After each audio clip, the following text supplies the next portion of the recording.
c'est là que je décidé qui. Maintenant, je vais informer je suis na Marcelino que voilà, un garçon m'a tombé, un garçon a souka, je peux dire que mon aïe, qui a fait l'improvisation pour décider que ok son est koufa. Parce que les élèves qui peuvent ok son ok ça me touche bien ok c'est il y a perdu. Donc la famille Mangaya, des bango va travailler comme toi pour par en haut, a décidé ensemble et koufa. Et dans quatre orchestres là, tu retenais kaka Manouakou, na yo comme chanteur. Mais tu suis là donc Yonyo Kalongo. Oui, je ça. Voilà. Et c'était le départ à Zaïko. C'était le 27 décembre, passé le 25 de répétition, le 26 de répétition, le 27 décembre. Donc, on a une répétition, on a loué aussi. On a le pan où il y a Henri Mongombe, il y a Jojo Mangaya. Et tant on a eu, on a Kouti. Il avait déjà répété 3 chansons. Et il y a Yemoko, il y a Yemoko, Papa Imba, Titi Nathalie, Nadi Nangai, na Mobali Wabe, il y a Deve Mwanda. Mais ça qui m'a joué à Tétan au moment qu'il y a la donnée changée, c'est un bon moto quand même, parce que nous avons pas Ningati à l'époque. Non, tu as pas Ningati à l'époque. Mais si il y a un orchestre, là, au moment il y a une détonation plutôt. Comment on a un orchestre, tu as un orchestre, tu as un zone. Bon, ça m'a pas besoin de ça qu'on répétait. Donc, le Koufi Bopé, c'est comme Bonini. Non, le Koufi, c'est comme directement. On a continué seulement à évoluer comme ça. L'orchestre est comme c'est seulement une semaine avant de sortir la mission à l'orchestre. Tant qu'on va commenter à ça, que chacun de nous devait cotiser pour la location à un instrument. Avec tous ces membres du comité qui ont encadré la mission. Donc, on va Palangana. Qui est beaucoup plus, je dirais, plus influent. Donc la Corneille Kassadi, Azalou au Canada, Olemi, Zama Bengaye, il y a le vieux Gérard, avec Milton Afaza et cousin Bamangaya. Il y a ça servait beaucoup à qui n'a ça au Canada. Il y avait beaucoup de gens. Et c'est au cours, il y a René Lossal qui en avance sur Tinabiso. Le but est de combo l'orchestre. Le combo est belé. Et ce qui nous a fait rire, il y a que Deve Mwanda a combo à Makinaloka. Non, Makinaloka, c'était comme ça. Tant qu'on a avec ma bloc à la salle, les gens, avec une expression qui me beaucoup bien. Une maison de passage, au Mabena Kala, hôtel, Flamingo. Maison de tolérance. Oui, Nama Tongue, voilà. Absolument, c'est Sénégal. Bon, on va commencer à commenter et c'est de là où est parti Romangaya, comme Zaïko. Zaïko. Il n'y a pas une signification quelconque. Non, Zaïko, on a eu Zaïko parce qu'il y avait leur grand frère. Tant on a on a trouvé une influence beaucoup plus. Il y a la musique, il y a la Belgique. Donc il y a national. Alors, leur cousin avec l'orchestre, on a porté comme étudiant, comme on a eu Zaïko, comme Koufaka, bon, on va jouer comme Zaïko. Comme il y a Zaïko avec C, alors devenir, il fait Zaïko avec K, Zaïr Yamakoko. Donc, le fleuve Zaïr, du Okao, a découvert en fleuve Congo. Et au fil du temps, comme toi, Miniko a interprété, puis on a vu toi qui est beaucoup plus influencé. La musique, il y avait national Los Ekelos. Ils avaient leur éditeur, édition de Bango, pour vous savez, Zembo, pour la Salamine Wanini, comme on a écrit Langa Yanga, Ves. Alors, comme Bango va lancer un mini, dans ma répétition, on a lancé Langa Yanga. Au papa, il m'a dit pourquoi Langa Yanga. Il faut que Langa. Langa, il nous a expliqué, il y a des plantes aquatiques, il y a un bon Bango, et porte à Cabono. Voilà, donc Zaïko, écoutez la famille Mongombe, et David Dachaka comme cas, et Langa qui apporte le papa Wemba. Comme ça, qu'il y a Langa, qui avant Yanga Langa. Alors, dans une période de l'histoire de Zaïko, il y a eu un monsieur qui s'appelait Olemi Echar, qui paternité à Zaïko na Deve Mwanda. Est-ce que c'est vrai d'abord? Non, c'est faux. Est-ce que Olemi Echar a qui nani pour Zaïko? C'est faux. Olemi Echar a la paternité, il y a comme Zaïko, paix à son âme. Bon, je vais avec beaucoup de Nabiso. Olemi Echa Ali bato bayi ko encadrer biso. Les gens bayi ko aider biso. Olemi Echa baka na club na bango. Baka ensemble na club na bango. Na Papa Wemba combat na Matongé. Un de nos aînés makamisi en Allemagne. Na ba micho wana. Le club n'est pas club à boum, il y a des jeunes et tout ça. Et tant que Papa Wemba a eu à côté Saïko, surtout c'était des amis. Donc il y a des répétitions. Et ils ont commencé à s'investir. Il y a des moyens de et tant que vous voyez que ça a organisé groupe, la communauté groupe, et Olemi était le directeur administratif de Saïko. Il y a peut-être qu'il y a un non. Il y avait un petit conflit. Moi, du chemin, entre les Minadv, et ce n'était pas par rapport à la paternité à Zaïko. C'était parce que notre frère, père son âme, Damien Debo, a soit qui parle à Papa Wemba. Quand Papa Wemba a eu un retard, dans le concert Moko. Alors, on l'a suspendu. Donc, des mandats dans la communauté, va suspendre Papa Wemba. Mais, Damien Debo, comme celui qui était le chef d'orchestre, a eu une suspension. Alors, au cours, il y a réunion, il y a Louosi, et seulement une discussion pour Olemi parler à Papa Wemba. Ah, d'accord. Étant son ami, alors on est au Sala Bitumba, entre DV et Olemi Babundi. Il y a une heure ou quoi. Et là, pourquoi ils sont avec tout ça. Et sinon, et Sili. Merci beaucoup. Alors, Giras Kelanito, à moi extrait à Paris et aussi na Efrazi Mboula, elle aussi est à Paris et elle est en train de nous suivre. Alors, Tozoko ba masolo na biso na Josami Okalongo. Yebisa biso, ça ne peut pas Wemba evolo koma voela na Bozi bakendai kosala ici filokole na 1975 batiki Zaïko. Raison majeure il y a départ na bango Zaïki nini. Je dirais il y avait deux raisons. Na ngana ebi na biso to yebaki na tango wana. Non, quitte à mon frère évolue peut-être à un jour. Oui, bien sûr. La première raison est que il y avait une décision qui était tombée qu'on ne pouvait plus enregistrer dans la mission éditant la édition Moussouté comme Parion, Cover, Manini, fait dans l'édition Langa ou édition Zaïko. Et la deuxième raison est que moi, ma tête à mon côté qui entre hier dans Manoko. Et à modèle. En dingue, il y a gestion, il y a trésorerie, il y a orchestre. Bongo. Pardon? Pour trésorerie, c'est là, moi, bureau, Bongo, indépendant.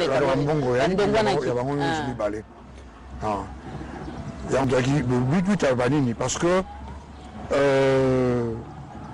moi, nous sommes Kotaki, comme déjà, sûrement mon laïne, plus qui. Aujourd'hui, résumé déjà bien. On a tout on a une dazwa qui bon, on a une dazwa qui était nanda ndako. On se compte trésorier. Je suis en rôle bateau iba ngona bona bona. Je pas boye ba ina bino ki na dazwa ki boye ba ki na bino. Ndenda ba l'homme surtout nous sommes les parents aujourd'hui. Oui. Dans la zone, nous sommes Zolanda. Bien sûr. Mais on va accuser Moutouté. Non, non, c'est ça. Il faut peut-être dire Ali. Je sens qu'il m'a dit pas qu'on va voir Moutou à Yibag. Bon, Toko Bongi c'est l'obélia. Toko va péter. Naninde Azwa qui a déplacé comme Bongo. Moutou a déplacé mon gestion avant qu'il m'a dit. Bango de Bazara. Donc, il faut s'accuser, Bango Balé. Ah, d'accord. C'est ça. Et bien, on peut botter la secret en moté, si le lona Indazwa Penza. Pardon?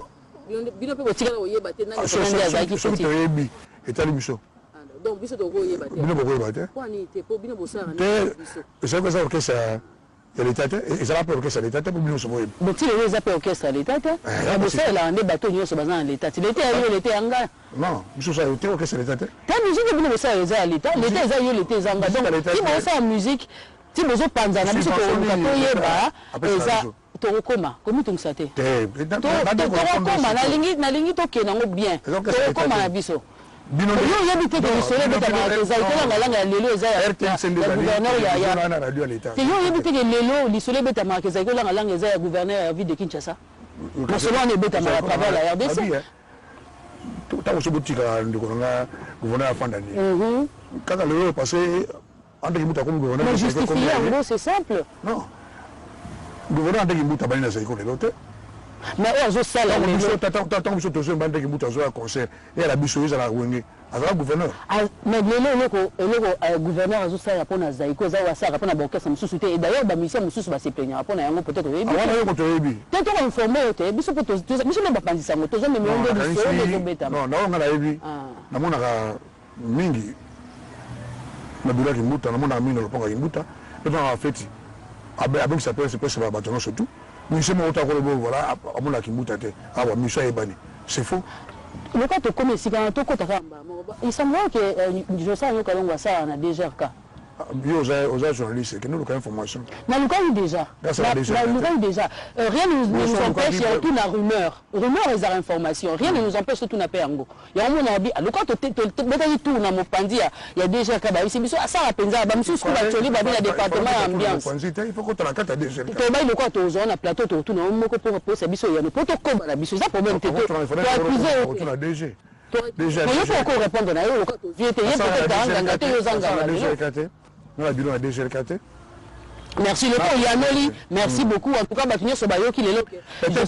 Ça a eu confusion. L'ancien directeur, il y a DGRK. Comment on soit les gars? Oui. Mais Jean-Claude Moussa a qu'un des voisins dans le Pango. Peut-être mon collègue. Tekeki wana bato batondi mituka etondi bakasi epa na ngai non. Comme si on faisait promotion, babou a fait quoi 1 million de francs congolais. Non, pour dans sa promotion, il faut d'abord au sala kuna. Ah, qui sait. Mais le bon il y a biso lelo et ça biso plaisir, batnyo so bayoki, batnyo so ba certifié, nyo kalonga bien ça na déjà quartier à engagé kuna te à ça na département mon côté. Merci beaucoup to ko ba masolo na biso na mo le ko to ko type déjà na masolo ngo ya mikolo, to ko ba na ngoka pour na lo baké.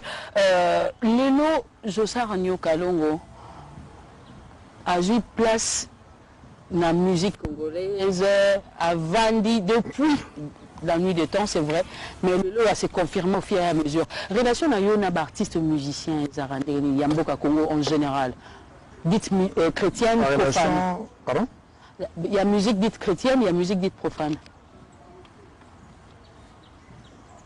Obinga moi après ça tu as la musique chrétienne mais le cas na nuance na tchèpe na ngond guillemets ndé to le musique ya louange et adoration musique dite chrétienne et bien mo ke lo ba marana ngo modèle wana donc on a les anango ka facile pena. D'abord les appréciations là tu n'aimes pas que baloba que musique ya nzambe to ya satana mais comme on est en catégorisé rango modèle wana le wa ba terminer tu ça là musique à mokili musique à mokili dans les musique à mokili pour toi tu investis et mokili et ça quoi tu vas répondre ba nous tu te répondre pour la DGRK parce qu'on a biso nous vous allez l'église au milieu du village bien sûr parce qu'on a biso bon tout ça ngo ya lolengo yo ba ndeko ba yembela nkolo na ba ndeko ba yembela nkolo te. La relation dit très bien. Et la relation bonne chose sur toi bande écoute. Toi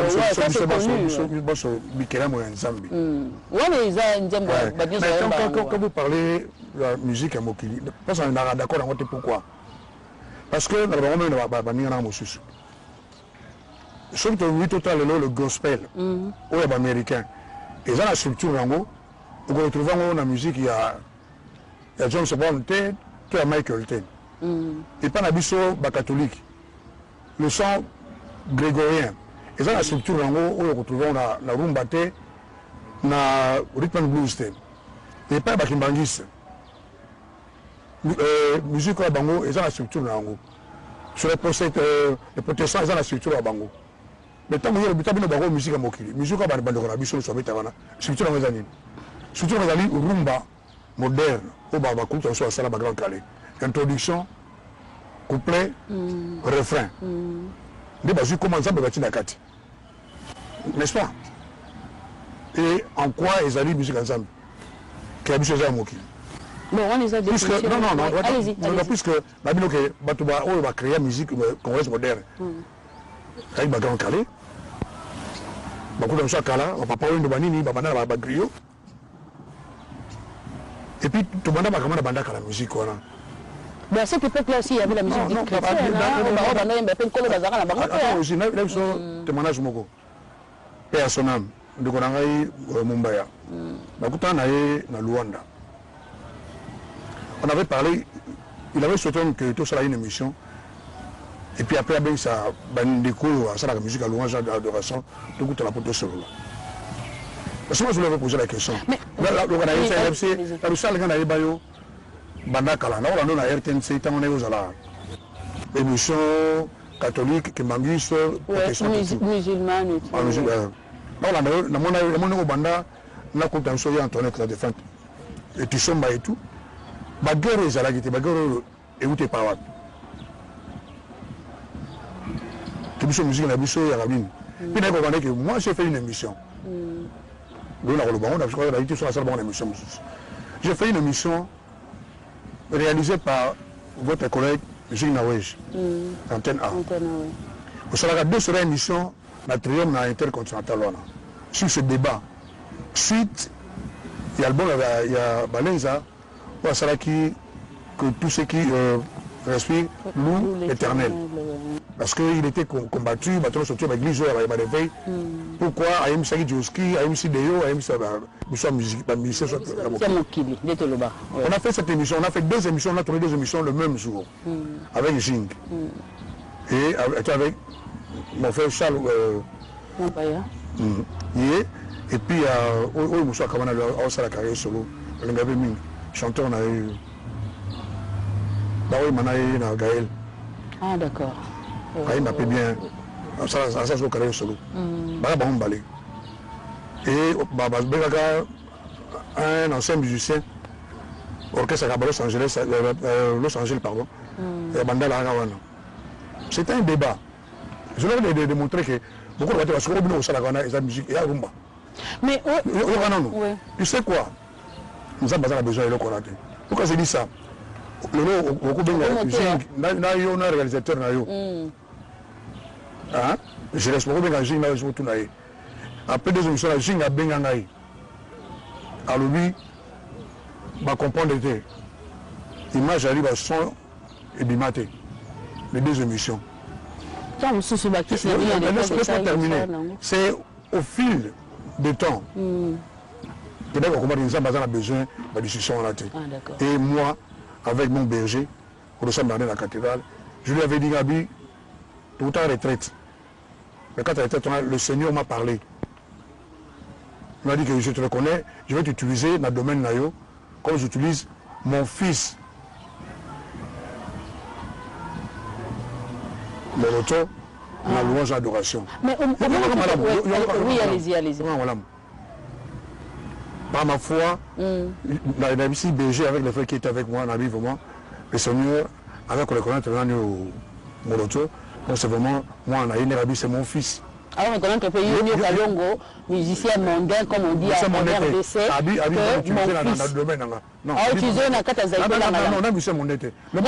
merci. Oui, c'est important. Il n'y a pas de problème. Mais on n'oublie pas. Merci. De toute façon,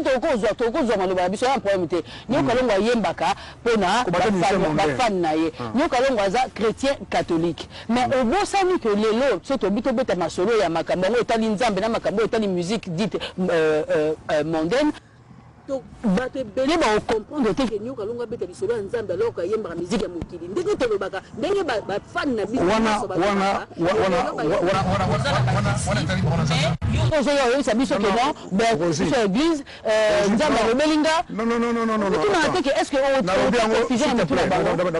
sur un point précis.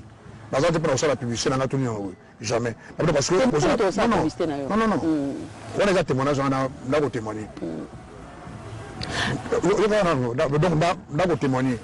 On a dit que la qualification de musicien mondain, on est d'accord. Tout ce qui est monté, mais il y a des choses qui sont dans le lobby. Dans la société, on est des bango. Je peux me justifier devant mon Dieu. Ça, c'est connu. Ça, c'est connu. C'est justifié. Pas devant Bateau, voilà que parce que nous allons mettre la musique. Il y a aussi le coup de la musique chrétienne.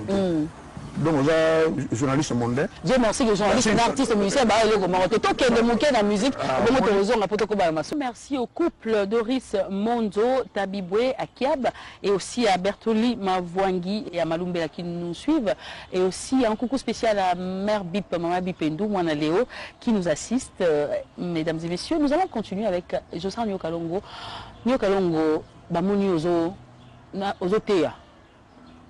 Aux un projet de musique progressivement qui moi nzambe ka ndezo matami pour beti c'était ma casse na berger na una Sainte-Anne na cathédrale na Vinois na berger na berger là quoi le soutien à la communauté il n'est pas spécial hein il y a des nzambe kuna côté qui ça fait il y a quoi 2 ans 3 ans alors il y a Tridom la communauté Nabiso, la cathédrale Notre-Dame, comment dirais-je, tu as discernement Nabiso, la communauté Bassingaki a témoigné, rencontre avec Jésus, Jésus-Christ. Jésus-Christ, oui, de Nazareth. De témoigner qui se combat ba mona ki ba lobité nyo kalonga commune pasteur a commune na côté a commune na muke berger mais et ça ko ndenge nini tangu batu ba to ba ndenge to ba na Kinshasa ba kota ko doute na losambo na yo batu musu bazaka ba kuta na église ba onzi matekeza yo batika li stupéfait ba musu kuta ensemble ya susu te akota i prière amoni nyo kalongo donc amona ka mo gila amona ka moelon amona ka Maman Siska, donc, au milieu de la rani, tant au monde, bizarrement dans l'église. Je ne peux pas me justifier devant Batoulé na Otaro là. Mais ça influe sur les gens.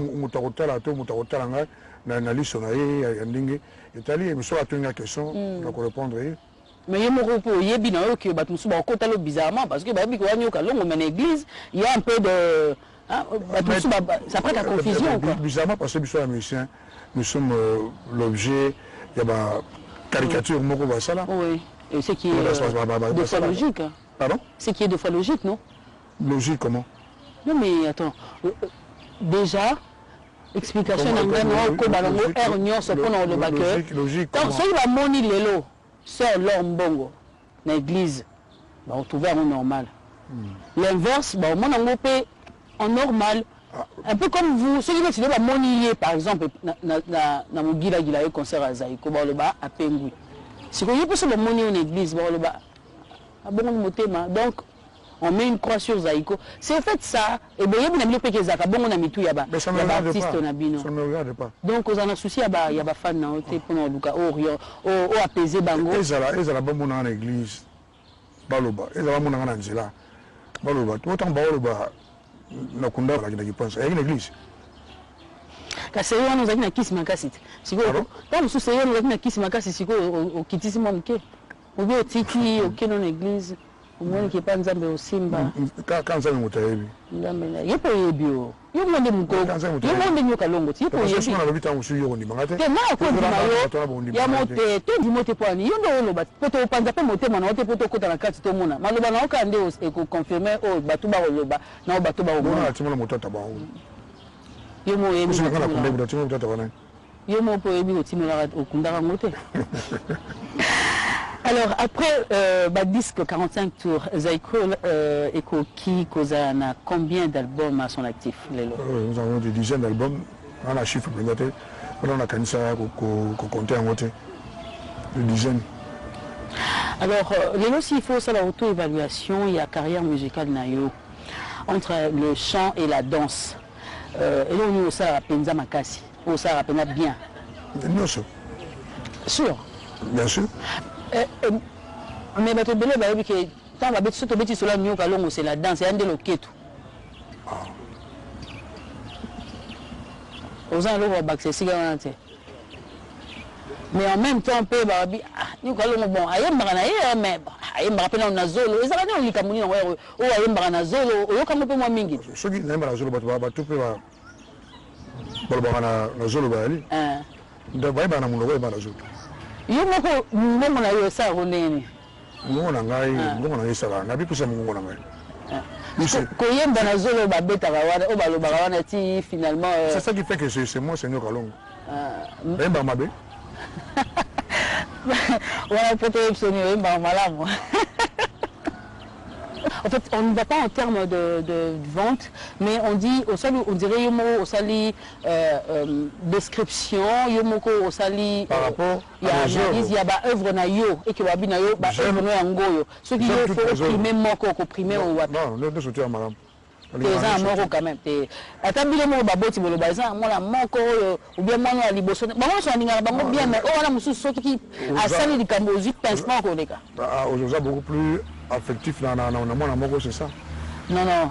Ce qui est vrai que dans l'album Nyon Sobo Salaka, Eza Moto, Monsieur à Salaka, soit à Talabi, Open des marques et il a rappelé bien vos artistes. Oui, parce que. Vous en faites beaucoup. Non, il faut que dans la Sala, tout au Salaka, il y a le 16e mois, il y a fait réel, il a fait imagé. On a fait réel, je prendrais comme Nalali Pongi, parce que ça. C'est collé à moi toute ma vie jusqu'à ce que je quitte ce monde parce que c'est pas un fait imagé, c'est une réalité. Alors Nyo Kalongo, qui m'a sauvé que Zaiko Langalanga, ils ont un studio, mais depuis ils ont un studio, est-ce qu'il y a-t-il un problème particulier ou bien au Lembika? Pas de problème, pas de problème. Non, non, Ekobima. Âge na scène, elle a mis mon national dans le bon, comme vous connaissez Mbappé est différent dans le bina. C'est comme il a album en gros Zelati. C'est comme décembre, c'est comme il est le 12. Nous doit nous la bouteille comme Mixango. Bon, le moment venu. Au moment venu, donc, au 24 Zela, vous allez au salati, au 24 c'est la bine album, la bine de la bine, au 24 binaka, allez. Vous pensez vraiment pas que les fans ont besoin de sous-sous plus par rapport aux besoins qu'il y a? En février, ils ont sur le marché. En février 2018. C'est pas trop loin? Trop loin par rapport à quoi? Mais par rapport aux fans qui sont impatients. Les fans, il faut un album. Ça... Et la taille de monter décembre ou bien? Un album, ça se prépare. Bien sûr, ça on le sait. Sinon, vous avez l'album, tu es au bimaté. Mais est-ce que la taille de monter en décembre? Non, tu vas en décembre, mais il s'est fait garder des contre-temps. Vous justifiez un mot pété. Une occasion d'ailleurs pour que justifier un mot. Oui, on a février parce que c'est la technique. Aux États, il y a au Pandasa, ça va baser la base à février ou bien c'est maintenant seulement que ça se dit. Moi, je suis la voix autorisée, la bouche autorisée. Le lobby, donc, pour février 2018. Ce qui est le chef du gouvernement appelle ça le poste ministériel. Pour le ministère. Le ministère. Pour le ministère de l'Éducation, Environnement, Culture. Non, le ministère on a la compétence. Le ministère de la Culture. Et le ministère de la Culture, sur le va pour l'animaté pour. Non, l'animaté, non, on sait qui. Parce que on a la vision pour la culture. Et par rapport, il y a, comment on appelle ça? Il y a la préséance, il y a le ministère de la Le ministère de la Culture, c'est l'avant-dernier ministère, je crois. On a idée de la politique, on a ça pour la culture, avec budget. Pourquoi c'est la montée parce que vous avez une opportunité? Non, parce que le budget, le ministère de la Culture, au moins le ministre, on a un miracle. Pour vraiment avoir une bonne politique culturelle. Mais pourquoi que va majorer, va modifier parce que vous avez une ambition XY et avec tel budget alloué, ça ne va pas marcher. C'est pas faisable. Peut-être pas d'aujourd'hui. Projet on a? Non, dès que vous avez le ministère de la Culture, avant-dernier ministère. Mais c'est pas grave, être avant-dernier ne veut pas dire que forcément. C'est par rapport à ça qui va. Mais vous pouvez aussi changer les dons pour vos artistes. Vous êtes de la culture. Non, mais vous pouvez porter la voix. Le budget est voté au Parlement. D'accord. Ça, c'est un. Oui. Au Parlement, il y a une commission socio-culturelle. Oui. Est-ce que c'est nous qui avons la matière? C'est ça, mais pourquoi vous n'allez pas vers eux alors? Puisque vous allez vers Binoté. S'il vous plaît, c'est nous qui avons la matière. La matière, c'est les musiciens. La culture, c'est. Il y a la dramaturge, le plasticien, l'écrivain, tout ce monde-là. Et c'est bien l'affaire de Bissot. Moi, j'ai ma matière. Mais on a le bichon, c'est aussi une façon de sauver ce ministère. C'est aussi une façon d'arranger les choses. Paix à son âme. Il y avait le ministre Banza qui était là. qui venaient vers nous. On a fait des commissions et tout ça, mais comment dire, projet n'est pas loi banine qui le et ça nous dans Parlement va signer. Même certains arrêtés et qui même un peu pour nous relever biso au sein de la biso qui le dans le ministère et ça va signer. Merci beaucoup, Nyokalongo. On a bandi, mais une question pour finir.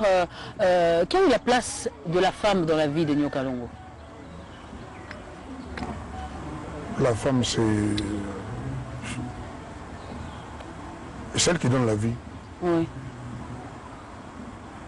Si je vis aujourd'hui, si j'ai la vie aujourd'hui, c'est grâce à Dieu et il est passé par une femme. Oui.